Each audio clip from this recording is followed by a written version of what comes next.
मंगलम भगवान विष्णु मंगलम गरुड़ध्वज मंगलम पुंडरीकाक्षम मंगलाय तनोहरि। ओम विष्णवे नमः विष्णवे नमः विष्णवे नमः। बहू के बुलाई, पूजा के समय बीतल जा रहल बा। पायल, हाँ भैया। किरण के बुलावा, पूजा पे बैठे के बा। ठीक बा भैया।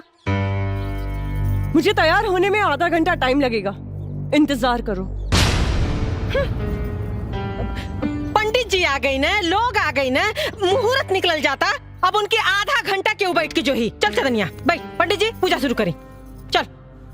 ओम भूर्भुवस्वः तत्सवितुर्वरेण्यम्। ये बुढ़िया 2 साल से सत्यनारायण भगवान के पूजा ना करौलस। आज न जाने ऐसा का हो गइल कि उ सत्यनारायण भगवान के पूजा करा रहल बाड़ी। कहीं ऐसा त ना कि दोनों सोतिन में सुलह करा दलस। अगर कहीं ऐसा हो गइल होई त हमने के कइल कराइल पर पानी फिर जाई। एक लपड़ मारब लफड़ा जी में। कितना देर कहनी कि रिस्क मत ले, रिस्क मत ले, निरहुआ के नपुंसक बना दे। लेकिन ना, अगर ऐसा हो गई ना चुनिया, तो याद रख, तोरा से भीख मंगवाई और हम बैठ के खाई, पकड़ पकड़ करे ले। बोलो सत्यनारायण भगवान की जय, सभी माता पिता की जय। जय जजमान, अपन बड़न के आशीर्वाद ले ली।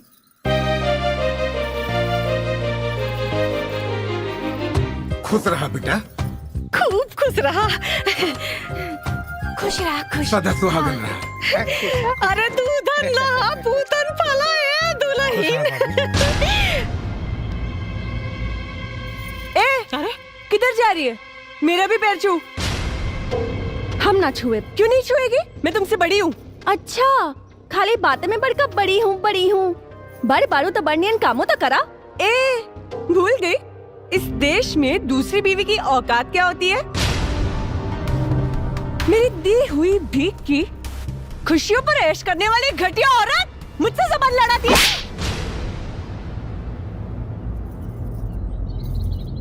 अरे देखा था रे, करे तेरी हिम्मत बढ़ गई कि अभी हाथ छोड़ दिया। अरे आज तेरे नहीं की बहुरिया के मरलस, कल तेरे मतारी की मारी, परसों तेरे बाप के मारी, और तय खड़ा होकर खाली तमाशा देख। बारे भगवान, कैसन कैसन दिन देखे के पड़ता। किरण, तुम्हारा दिमाग खराब हो गया बा। ये सब क्या करता रू? अच्छा, मैं क्या कर रही हूँ? हाँ, आज तक तो ये चालबाज पूरे परिवार वालों को पुड़िया खिला रही थी, आज आपको भी खिला दी, इसीलिए आप इसकी साइड ले रहे हो। देखा, तू गलत के लिए बाड़ू, चुपचाप एकरा से माफी मांगा। माफी? वो भी इस बच्चलन से? बहुत हो गई।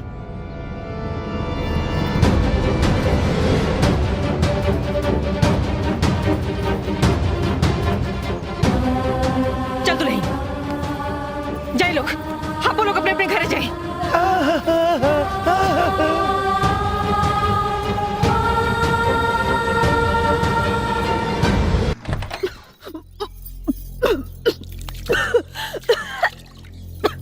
हाँ? अरे दुल्हन, कहाँ हो गई? तबीयत नहीं ठीक? कहाँ हो गई? हाँ अम्मा जी, तनी उल्टी होता। उल्टी होता? उल्टी होता? अरे बिटिया, उल्टी होता?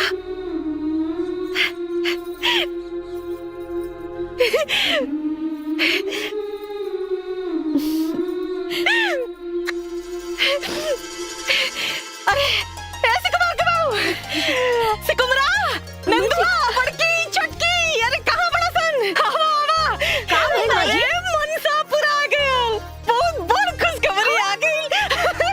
अरे रउआ दादा बने वाला बानी। दादा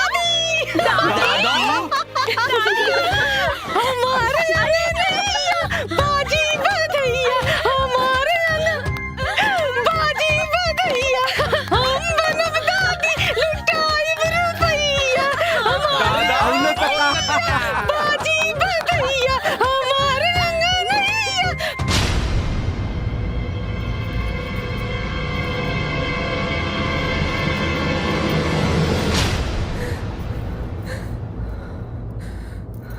करे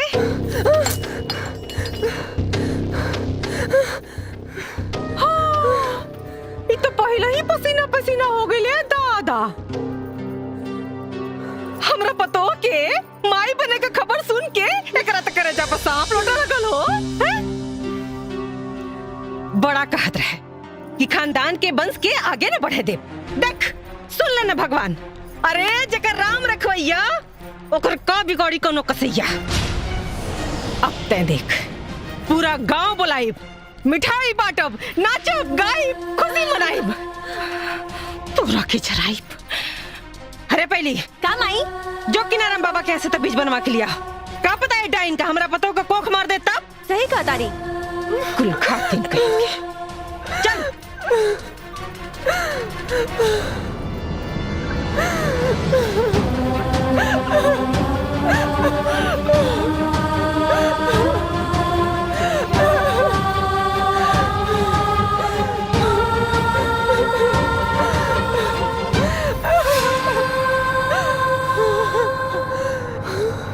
ये तेरा कैसा न्याय है भगवान, ये तेरा कैसा न्याय है जिसने इस घर को वंश देने के लिए इतनी बड़ी तपस्या की।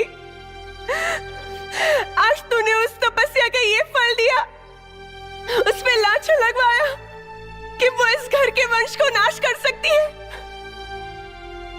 क्या कसूर है मेरा? यही ना कि मुझे कैंसर है और मैं मरने वाली हूँ, यही ना कि मैं इस भयानक बीमारी के बारे में किसी को नहीं बताया। मेरे देवता समान पति का दिल तोड़ा है मैंने। मैं ऐसा नहीं करती तो क्या करती? अगर मेरे पति को सच्चाई पता चल जाती तो जीते जी मर जाते, लेकिन दूसरी शादी कभी नहीं करते और इस घर को कभी भी वंश नहीं मिलता। इस छोटी सी जिंदगी में तूने बहुत बड़ी परीक्षा ले ली भगवान, अब और परीक्षा मत ले। मैं एक इंसान हूँ, तेरी तरह भगवान नहीं हूँ। मैं तुझसे अपनी उम्र बढ़ाने की मांग नहीं कर रही हूँ, वैसे बस थोड़ी सी जिंदगी की भीख दे दे भगवान, ताकि मैं इस घर के वंश को देख सकूं, गले लगा सकूं और मेरी तपस्या सफल हो जाए। भगवान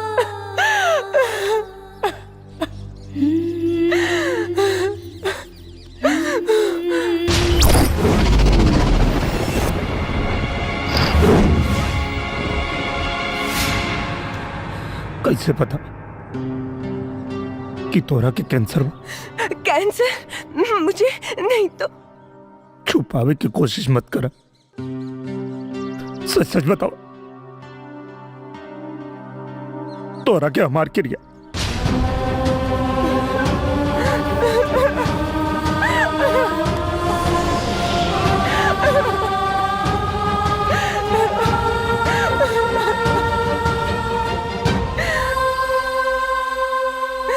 बताओ किरण, बताओ हमरा। अपनी सुहाग रात के दिन जब मैं सजते हुए अपने अरमानों को सजा रही थी, तब मेरी सहेली सोनिया का फोन आया। हाय सोनिया। बेटा मैं डॉक्टर मकवाना बोल रहा हूँ। ओह अंकल आप।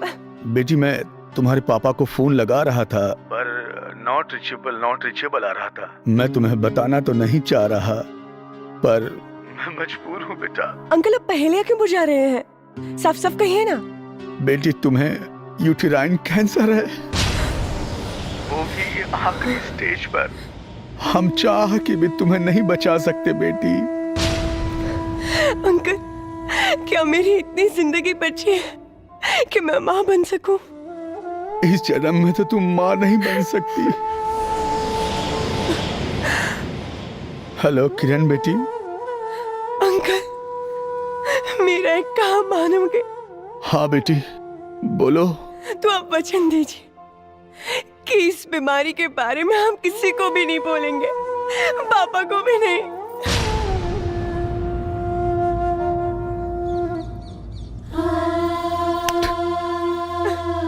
बहुत अभागा बानी हम, बहुत अभागा बानी। भगवान हमरा प्यार के भरम रखी भगवान।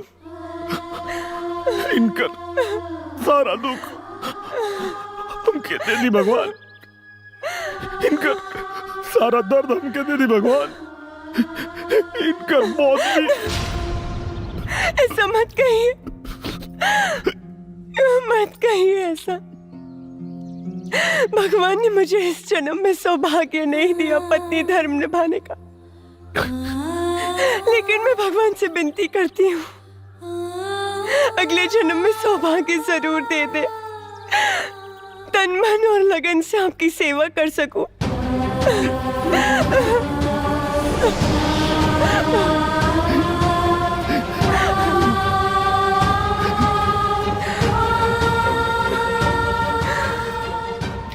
आपको मेरी कसम है, ये बात आप किसी को नहीं बोलेंगे। अगर चांदनी को पता चला तो उसे बहुत दुख होगा। वो माँ बनने वाली है ना।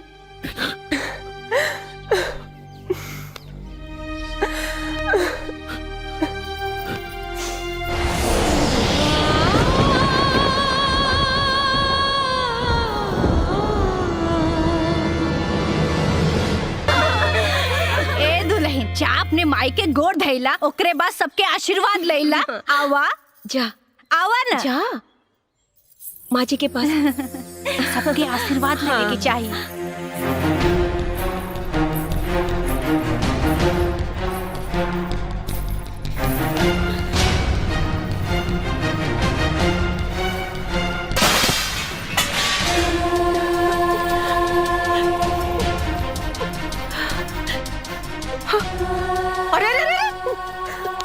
ये क्या करता दुल्हन? ये कुल घातिन का गोड़ धरता रू? उसे का भाई अम्मा जी, ये अपन सुहाग बटले बाड़ी, तबे तो हम सुहागिन बानी। कहाँ बोलता? जा, कोना पकड़ के रो।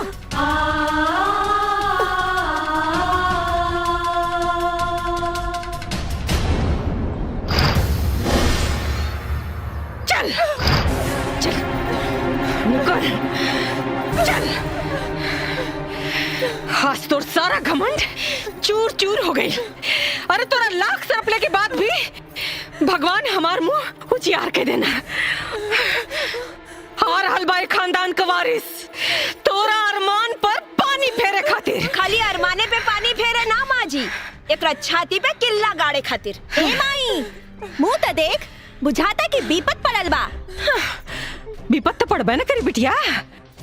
अरे एकर हार जवन हो गई और हमार जीत जवन हो गई। अरे माई बहन लोग, हमार मुंह का देखता नहीं है। अरे वह जीवनी है जो दिन रात हमरा पतो के ताना मारत रहे। थूका लोग, थूका एकरे मुंह पे। भाई का करता रू तू?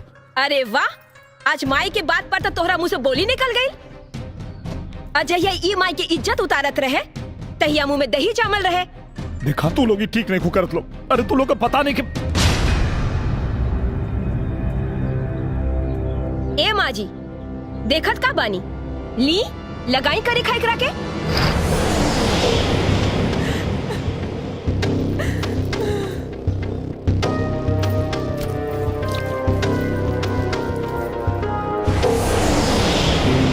ले जाई लगाई, लगा दी।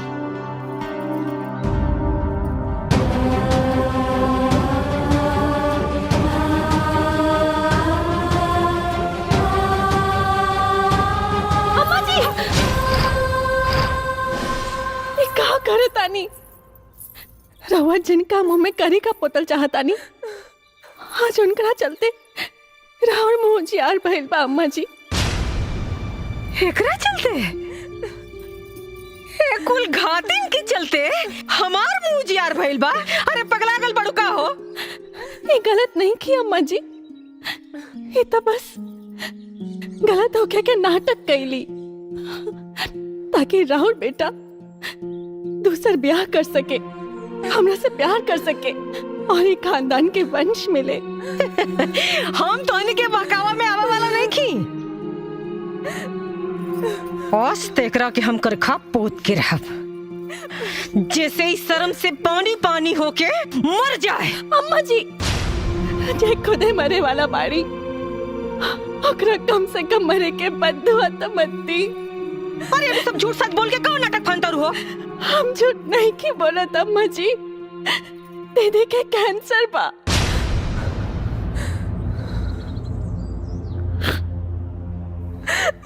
कर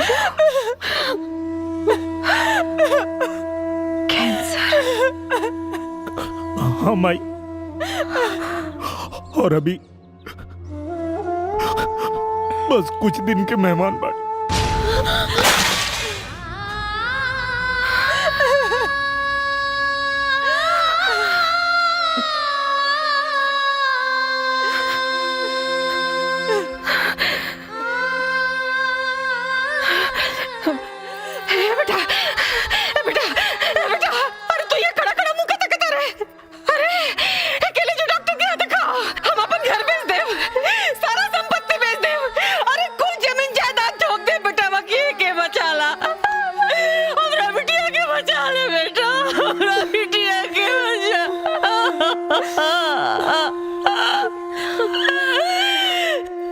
कुछ नहीं क्यों हो सकत माई,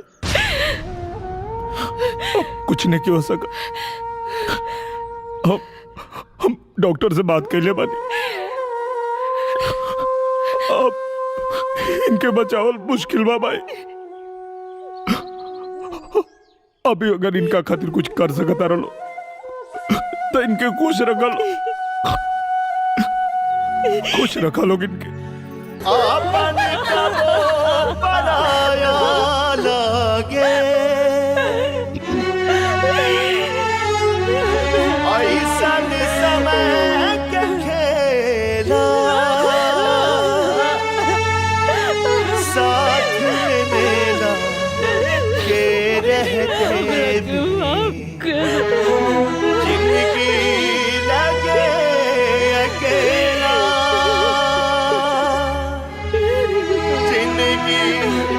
लगे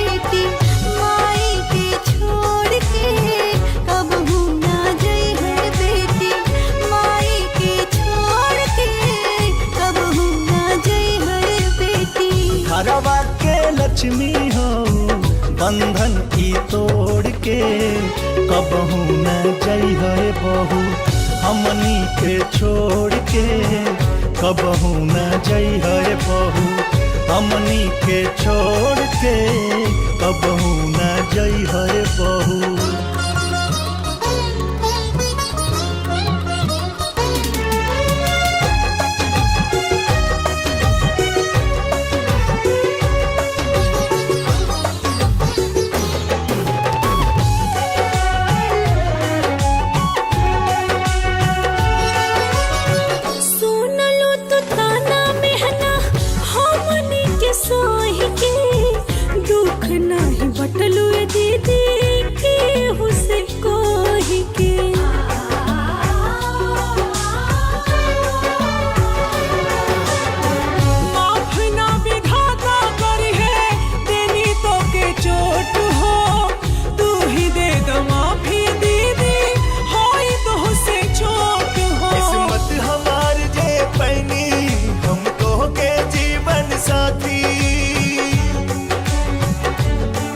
किस्मत हमारी जे पहली हमको के जीवन साथी हमनी के जोड़ी ऐसे जैसे की दिया सतबाती।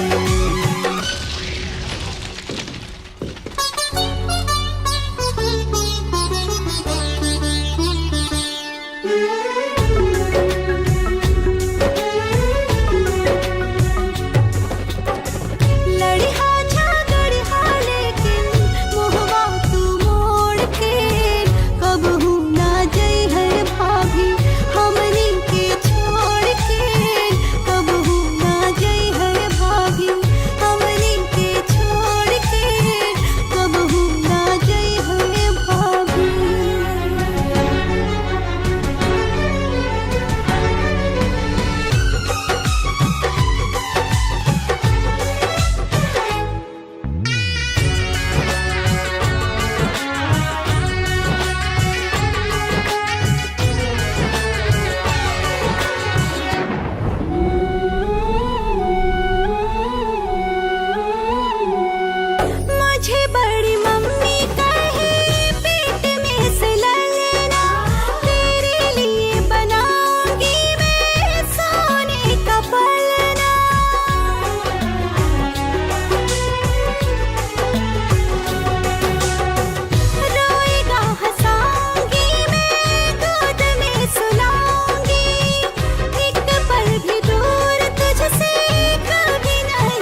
कंधे पर ढोया तुझको कंधा यह तोड़ के, कभी भी न जाना बेटी पापा को छोड़ के, कभी भी न जाना बेटी। पापा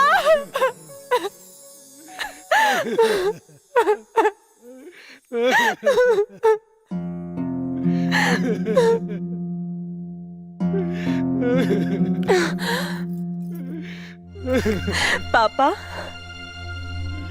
आप ऐसे रो रहे हो जैसे मैं कल ही मरने वाली हूँ। जस्ट चिल, शट अप, मैं तो सालों साल जीऊंगी। मेरी अच्छी बेटी। गंदे पापा, मेरी प्यारी बेटी। झूठे पापा, मेरी सुंदर बेटी। टकले पापा, पापा बेटी।